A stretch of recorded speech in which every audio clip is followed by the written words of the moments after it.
Navigating the housing market can be a little bit tricky and difficult at times, but if you have the right team behind you, then it can be a very smooth and fun process. At the end of the day, if you're not having fun shopping for a house, then something obviously went wrong in the house buying process. So in this episode, we brought to this special guest, Manny, a new construction lender and also a traditional lender here in Sarasota, for this new construction series that we have started on our YouTube channel, talking about both new construction and also figuring out how to buy a pre-existing house here in Sarasota. And in this episode, we are going to be talking about the top 5 steps to obtaining a traditional home loan here in the greater Sarasota area. So once again, Manny, thank you very much for hopping on this episode. Absolutely. Thank you for having me. No, it's always a pleasure. I'd say the top 5 things to do in obtaining a home are kind of obvious to you and I because we do it on a daily basis, but to the first-time home buyer or even sometimes investor, it's some of these things don't make that much sense. Right. So number one for me would be vet the lender. As obvious as that sounds, all lenders are different. And I say that with a grain of salt because we are all different, but we all are very similar also in the sense of typically we deal with the 3 GSEs, the government-sponsored entities, which are Fannie Mae, Freddie Mac, and Ginnie Mae, typically. As a bank, we also have the luxury of portfolioing your loan. And I say that in with the word luxury attached to it because sometimes your loan doesn't fit to the 3 GSEs. So if we portfolio it, we somehow made sense of the loan for you and for the lender. Okay. Both parties will win that day.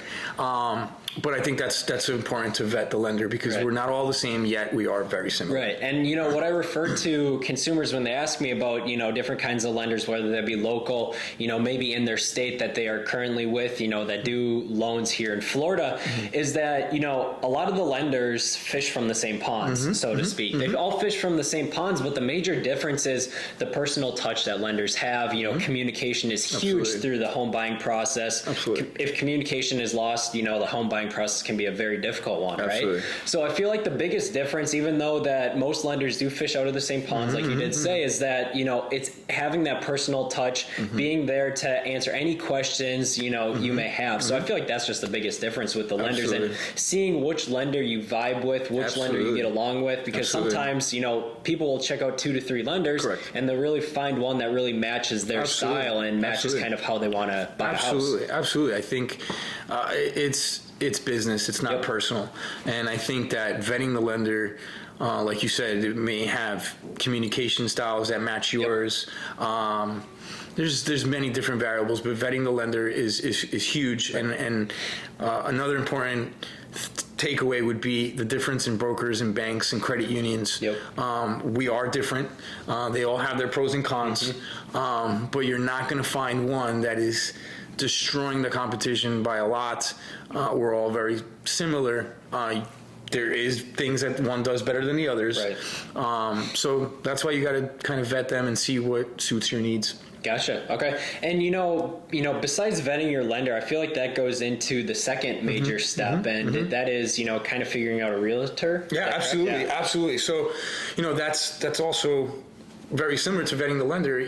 Once you're kind of knowing what you're working with and you're approved, you want a realtor that aligns with your values and needs and wants, because you may have a family friend that is in the business but doesn't really want to deal with the ballpark you're working with. And what I mean by that is maybe your family friend is dealing with luxury homes and you're a first-time home buyer. That just may not be their cup of tea, and they may not have your best interest at heart. So it is important to vet not only your lender, but your realtor as well. Absolutely. And I feel like both of those go hand in hand because they're all very similar. All real estate agents, once again, all fish from the same pond, the local MLS that we have access to. But at the end of the day, it comes down to the personal touch. Communication is huge in real estate, whether that be working with a lender or a real estate agent, and then also, real estate agents also can find off-market deals. So it all just depends on how intertwined they are with the local community to see if they can scoop up on an off-market property. Especially for investors, I know that's a huge thing. Absolutely. I'd say the third thing would probably be to go ahead and apply and and I struggle with this one being the third instead of the first. It maybe should probably be the first. The reason why I say that is I always tell people, whether you want to buy or not, that's your prerogative.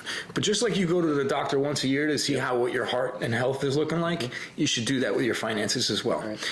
And I always tell people, if you're thinking about buying in 6 months down the line, 8 months, that's fine. Apply now. We're going to dig a few months back. Sometimes, or most times I should say, we'll analyze your income for the last 2 years. We're going to analyze your assets for the last 2-3 months. Mm-hmm. And oftentimes there's some things that the consumer may not have known that will hinder them from being approved. But if you catch it early in the process, then when it is time for you to actually pull the trigger, it makes it that much more pleasant. It's easier. You're already prepared. No surprises. Right. So definitely doing your due diligence and applying with ample time would be my third go-to for sure. I feel like, when people approach me, whether that be they're looking to build a house, with us, or, being a traditional real estate agent, finding pre-existing houses, not being prepared enough. And, the biggest thing is, what can you afford? Right. Because, we want to be efficient with every person's time in this transaction. Correct. We don't want to get consumers' hopes up, when they're looking at, they're like, oh, I want to look at $800,000 houses, but really when they get pre-approved, their budget is only $500,000. Right. Same thing with the new construction process. When people approach us to build a house, they're like, I want to build it at $800K, but at the end of the day, we only can build for what you're pre-approved for. Correct. And that may only be $600. Right. So we have to figure out what works best for your budget. Exactly. Instead of, the biggest thing is getting someone's hopes up. Right. And then,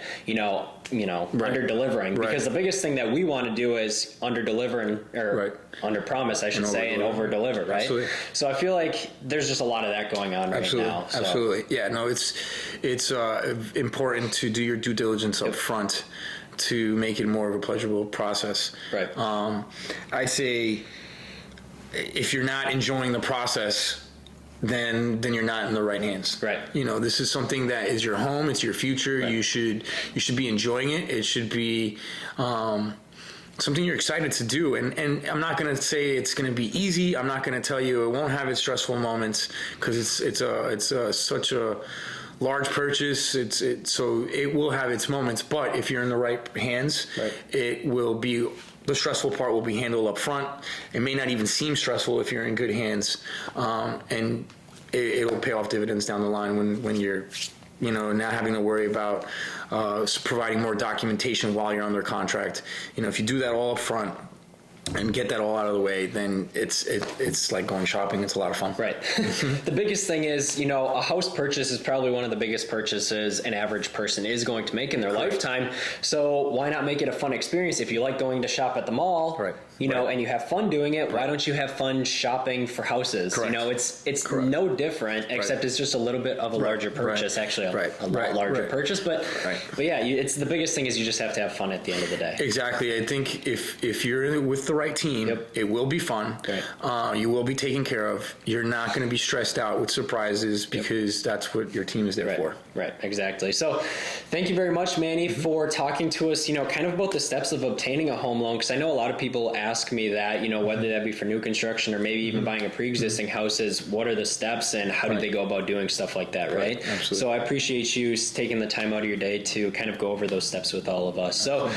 So if you guys are looking to move into the Sarasota area, whether that be building new construction or even buying a pre-existing house, we have a whole entire team wrapped around that. If you guys have been watching us on our YouTube channel for quite some time, you know that I am partners in a development company that builds custom houses and spec houses for investors, both domestic and foreign, especially in the Northport area, as that is becoming one of the hottest spots in the entire state of Florida for building new construction. So be sure to go check out all of those videos from this past video here to go see what's going on in Northport and why Northport is actually a booming real estate market at this moment. And if you are watching this YouTube channel, you are most likely out of state. I myself am originally from Wisconsin before I got into real estate, and I had a lot of questions myself that just really weren't answered online. So what I did, so people didn't have to go through that same exact hassle, was I created 2 buyer's relocation guides, one for Northport and one for Sarasota. The top 10 things to be doing in Sarasota, the best places to eat, the best places to stay, and basically talking about the school systems, the school ratings and everything like that. And there's a lot of pros and cons of moving to Sarasota, and I feel like those 2 guides actually overview and outline, what you really should know before you even decide to make the move both to Sarasota and Northport. So be sure to go check out those 100% free guides in the description down down below. But once again, Manny, thank you very much for taking the time out of your Absolutely. day to hop on this episode, and we will catch you guys all next week.